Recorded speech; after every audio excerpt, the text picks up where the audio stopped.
History is full of war. And to win a war, you need the best and strongest warriors to go above and beyond, transcending mere battlefields to become the stuff of legend. So, today we're running the gauntlet as we search for the toughest warriors in history. But before that battle royale, head on down to that subscribe button. Then fight your way to the comments and let us know what other historical hard cases you want to know about. For now, this means war. The most recognizable warrior of the 12th century united the tribes of Mongolia, conquering an empire that stretched throughout much of Asia. Oh, and they also killed like a bunch of people. Can't leave that part out. Genghis Khan was trained from a young age. And once his studies were complete, the training gloves came off and the slaying gloves immediately took their place. Khan would continue this get 'em while they're young tactic during his reign, providing younglings with a military education and himself with an army as cunning as it was bloodthirsty. As the Mongol Empire's leader, Khan emphasized fast-paced brutality, plowing through anyone and anything that got in his way. The chaos on the battlefield was organized, kept in check by the flag signals and ominous drum beats, like a techno remix from hell. Born in Pella, Greece, Alexander the Great received his warfare expertise from his father, Philip II, and the rest of his education from Aristotle. Not bad, tutor-wise. After becoming king of Macedon in 336 BCE, Alexander went hog wild on conquesting, earning titles such as King of Persia, Lord of Asia, and the Fresh Prince of Bel-Air. Wait, that might have been someone else. The Great One had his army utilize the sarissa, a 22-foot iron tip that would shish kebab any charging cavalry with ease. While his most famous deed was the untying of the infamous Gordian knot, Alexander also felled entire armies of actual people. In the case of battle with the Persian Empire, Alexander led his royal companion cavalry on horseback directly into the heart of the enemy. Okay, which one of you jokers is actually Spartacus? You know, the famous warrior from Thrace, who deserted the Roman auxiliary as a young man, was enslaved, sent to the gladiator pits, and eventually organized a revolt that numbered in the tens of thousands. You aren't all him. Stop saying that. From an early age, Spartacus was destined for an impressive military career. He grew up in the militaristic society of Thrace and was trained as a Roman soldier before learning one-on-one combat in gladiator school, where the only homework is busting heads. While in battle, Spartacus was well-versed with many different weapons and mixed it up in the middle of a fight rather than staying at the head of the army. He was not afraid to fight dirty. Spartacus died in 71 BCE as he lived, cracking skulls in a brutal battle. However, his body was allegedly never found. So, who knows? Maybe the famous 1960 film will get a sequel one day.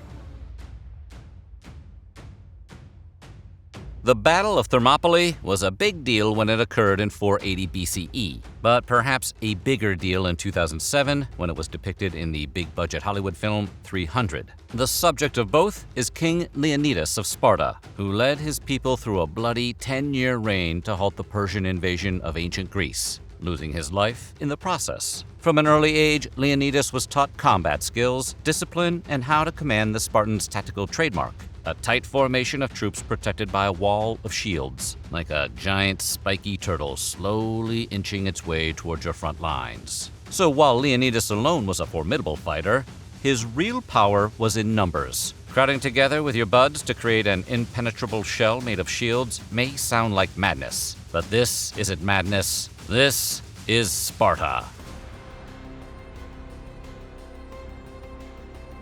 If Miyamoto Musashi had written an autobiography, the first line would open with, "My name is Miyamoto Musashi, and I have slain over 60 men in fights and duels." Intro-wise, we're not gonna top that. Miyamoto Musashi was born in Japan and trained in fencing by his father as a child.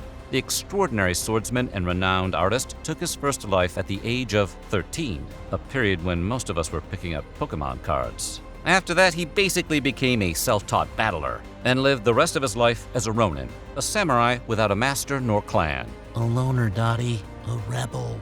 Musashi invented his own form of dual-wielding fencing known as Nito-ichi Ryu, which involved double-fisting two katana-style blades for maximum slicing. He even opened up a school dedicated to teaching the art, and went on to train several individuals who would go down in Japanese history, such as Teirao Maganojo and his brother Teirao Motomanusuke. Musashi passed away in 1645, but not before writing an entire book on warfare on his deathbed.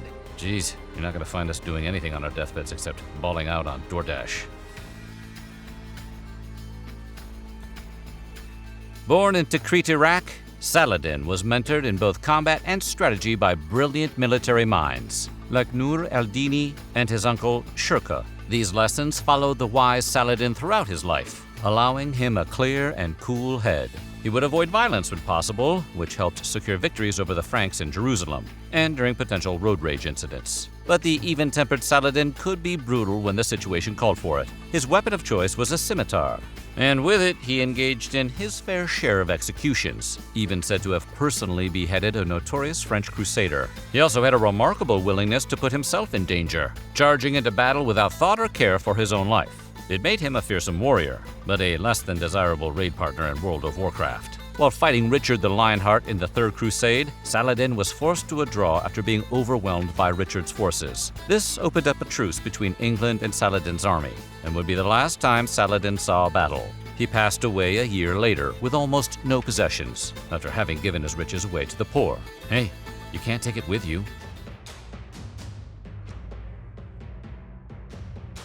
Vlad the Impaler might not be a household name, but as the inspiration for Bram Stoker's Dracula, Vlad has more than sunk his teeth into history. The real deal Vlad III wasn't an undead monster, but that didn't mean he wasn't a totally bloodthirsty ruler. His brutal reign started with an equally brutal upbringing. Young Vlad spent much of his childhood as a hostage of the Ottoman Empire. While this included an inordinate amount of torture, it also provided training in warfare. Hey, swings and roundabouts. Through this education, Vlad became very familiar with bows, the javelin, and curved scimitar, all traditional weapons of the Janissary, the Turkish army. And all that training really helped him out during the tumultuous 15th century, when Vlad became ruler of Wallachia. Legend even says he seized the throne after seizing the head of his predecessor, Vladislav II, during combat. It was this time when Vlad truly found his calling, skewering people on spikes as a show of power and brutality. Always great to see someone find their inspiration. Vlad shish kebabbed his fair share of enemies during his 3 different reigns over Wallachia, but that third reign was the charm, because it ended with his death. Although, can we really be sure he's dead? Shaka Zulu was the king of the Zulu kingdom from 1816 to 1828 and expanded the empire so much that it was able to stand toe-to-toe with the British Empire during the Anglo-Zulu War. He accomplished his great expansion by whipping the Zulu culture into a more militaristic model. In fact, he invented an entirely new form of warfare focusing on small groups of warriors, or impi, specializing in careful teamwork, clever maneuvering, and close-quarters ferocity. This emphasis was so brutal that their opponent's armor was no longer a factor. Shaka was also able to replace their weapons with shorter iron-bladed spears called assegai, an invention that paid dividends on the battlefield. Shaka was such a cold-blooded warrior that it took 3 assassins to finally bring him down, 2 of whom were probably his half-brothers who had already tried to whack him twice before. Did we mention he also made a lot of enemies? Queen Boudica of the Iceni's origin story sounds like stuff of comic books. Her husband had been betrayed and brutally slain by the Romans, and Boudica herself was publicly flogged and humiliated. Anyone else would have gotten out of Dodge and started a new life. But the only thing Boudica got was an itch for a revenge rampage. She rallied all the Celtic tribes she could in a rebellion against the Empire, and it was said that during battle, her troops rode into battle naked and dyed blue. But that comes from some guy named Caesar, and who knows how reliable he is. Legend says the unusually tall queen led her armies from the back of a horse-drawn cart, her long hair blowing as she charged, all the while taunting her enemies and rousing her allies. She was almost captured in 61 CE, but ingested poison rather than get slapped with the handcuffs. We're surprised there was a poison strong enough to bring her down. By the time he was 30, Jang Yu had already overthrown the entire Qin dynasty. and warned against the establishment of the Han dynasty. Most 30-year-olds haven't even thrown out last week's pizza box. Born into a prominent family in a region already in revolt of the Qin dynasty, Jang Yu had martial prowess thrust upon him at an early age. When he was old enough, he trained with his uncle's army before rising through the ranks, eventually taking over as the supreme commander. But it wasn't just a case of, my uncle's the coach. Yu had skills. His early and rigorous training led him to develop both a brilliant tactical mind as well as a uniquely impressive physique. To put it in purely scientific terms, the dude was absolutely yoked. And this tank of a human would wield an equally impressive sword as he commanded soldiers in the rebellious Chu forces. That same sword was likely used to eliminate the final Qin emperor after Yu's massive success in capturing the capital. His powerful reign came to a thrilling end after a series of losses to the Han dynasty. Yu was cornered and alone, but rather than be taken out by his enemies with a price on his head, Yu decided to off himself and let them sort it out. Which makes sense. The only person powerful enough to destroy Jang Yu was Jang Yu himself.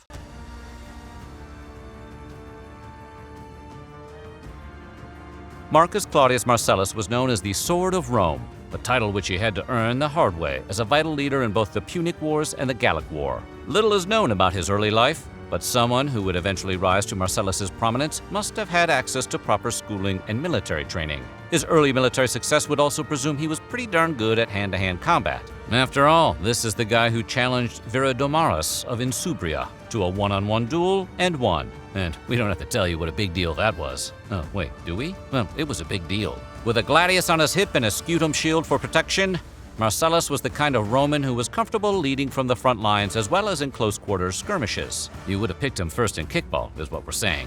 He famously feuded with another badass warrior, Hannibal of Carthage, in head-to-head battles on the field throughout the 3rd century BCE. This rivalry would eventually lead to Marcellus's death, but not after what we imagine were some pretty epic face-offs. Zack Snyder should have made that into a movie. So what do you think? Are these the toughest warriors history has to offer? Let us know in the comments below, and while you're at it, check out some of these other videos from our weird history.